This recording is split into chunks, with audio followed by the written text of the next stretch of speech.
Friends, আবার এসে গেছে একটা নতুন রেসিপি তোমাদের সঙ্গে শেয়ার করার জন্য। আজ দেখো কড়াইতে আমি দেখতেই পাচ্ছ আলুটা ভেজে নিচ্ছি। আজ বানাবো চিকেন মানে মুরগির মাংস। তো মুরগির মাংস কীভাবে আমি বানাই সেটাই তোমাদের সঙ্গে আর কি শেয়ার করবো। তো দেখতেই পাচ্ছ আলুটা আমার হালকা ভাজা হয়ে গেছে, আমি একটু সাইড করে দিলাম। এবার আমার কুচিয়ে রাখা পেঁয়াজটা আমি তেলে দিয়ে দেবো। চলো সেটা দিয়ে তোমাদের দেখাচ্ছি। তো দেখো আমার কুচিয়ে রাখা পেঁয়াজটা আমি তেলে দিয়ে দিলাম। তো পেঁয়াজটা ভাজা হোক, চলো আমি চিকেনে কী কী মশলা দিচ্ছি সেটা তোমাদেরকে বলে দিচ্ছি। চলো, এই দেখো আমার চিকেনটা। চিকেন আছে আমার 500 গ্রাম।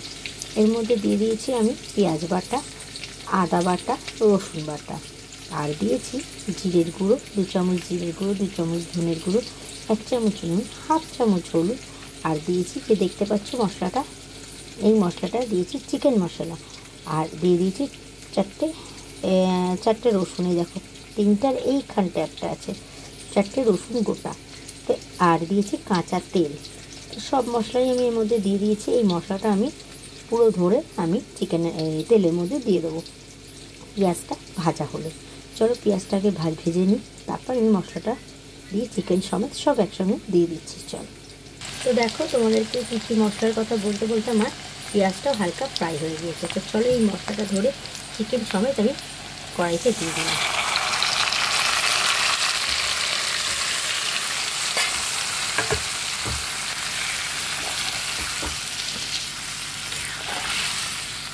আর গুঁড়ো লঙ্কা দিয়েছি 1 চামচ। দেখো পুরোটা মশলাটার মধ্যে পুরো চিকেনটাকে ভালো করে আমি মিশিয়ে দিলাম।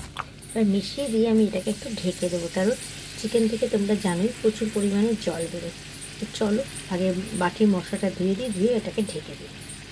তো দেখো আমি চিকেনটা ঢেকে দিয়েছি। চলো ফিরে আসছে আমার চিকেনটা কীরকম হলো, কষানোটা কেমন হলো সবটুকু তোমাদের সঙ্গে শেয়ার করো। তার জন্য স্কিপ না করে সঙ্গে থাকো আর দেখতে থাকো। তো দেখো আমার চিকেনটা কষানো হয়ে গিয়েছে, আর চিকেন থেকে দেখো তেলও ছেড়ে দিয়েছে। তো আজকে এই দেখো চিকেনটা কষানোর পরিমাণ মতন একটু জল ঢেলে দেবো, আর এবার ফুট দিলেই আমি চিকেনটাকে নামিয়ে ফেলবো। দেখো চিকেনটা প্রায় আমার হয়ে এসছে। আজকের এই রেসিপিটা ভালো লাগলে অবশ্যই একটা লাইক, কমেন্ট, শেয়ার, সাবস্ক্রাইব করতে একদম ভুলো না। পাশে থাকা বেল আইকনটা প্রেস করে দিও, যাতে যখনই আমি নিত্য নতুন ভিডিও আপলোড করব আগে তোমাদের কাছে পৌঁছে যাবে। কথা বলতে বলতে আমার চিকেনটা একদম রেডি হয়ে গেছে। আজকের জন্য টাটা, কমেন্ট করে জানাতে একদম ভুলো না।